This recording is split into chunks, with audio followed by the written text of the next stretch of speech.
ಹರೇ ಕೃಷ್ಣ. ಶ್ರೀಮದ್ ಭಗವದ್ಗೀತೆ ಅಧ್ಯಾಯ 1 ಶ್ಲೋಕ 19. ಸಘೋಷೋದ್ಧಾರ್ತರಾಷ್ಟ್ರಾಣಾಂ ಹೃದಯಾನಿ ವ್ಯಧಾರಯತ್ ನಭಶ್ಚ ಪೃಥಿವೀಂ ಚೈವ ತುಮುಲೋ ವ್ಯನುನಾದಯನ್. ಇಲ್ಲಿ ಸಂಜಯನು ಧೃತರಾಷ್ಟ್ರನ ಮಕ್ಕಳನ್ನು ಧಾರ್ತರಾಷ್ಟ್ರಾಣಾಂ ಎಂದು ಸಂಬೋಧಿಸುತ್ತಾನೆ, ಏಕೆಂದರೆ ಇದು ಅವರ ಉಪನಾಮ.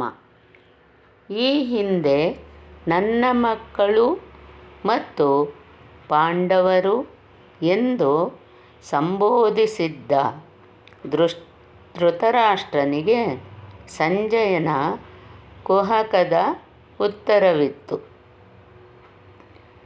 ಸಂಜಯ ಹೇಳುತ್ತಾನೆ, ಪಾಂಡವರ ಕಡೆಯಿಂದ ಕ್ರಮಬದ್ಧವಾಗಿ ಮೊಳಗಿದ ಶಂಖನಾದ ನೆಲ ಮುಗಿಲನ್ನು ತುಂಬಿ ಪಡಿ ನುಡಿದು ಅಬ್ಬರಿಸಿ ಧೃತರಾಷ್ಟ್ರನೆಂದು ಹೆಸರಾದ ನಿನ್ನ ಮಕ್ಕಳ ಎದೆಯನ್ನು ಸೀಳಿತು ಎಂದು ಈ ಹಿಂದೆ ಹೇಳಿದಂತೆ ಪಾಂಡವರ ಶಿಸ್ತುಬದ್ಧ ನಡೆ ಈಗಾಗಲೇ ಕೌರವರ ಎದೆಯನ್ನು ಭೇದಿಸಿತ್ತು. ಯುದ್ಧ ಪ್ರಾರಂಭವಾಗುವ ಮೊದಲೇ ಪಾಂಡವರು ಕೌರವರನ್ನು ಮಾನಸಿಕವಾಗಿ ಸೋಲಿಸಿದ್ದರು.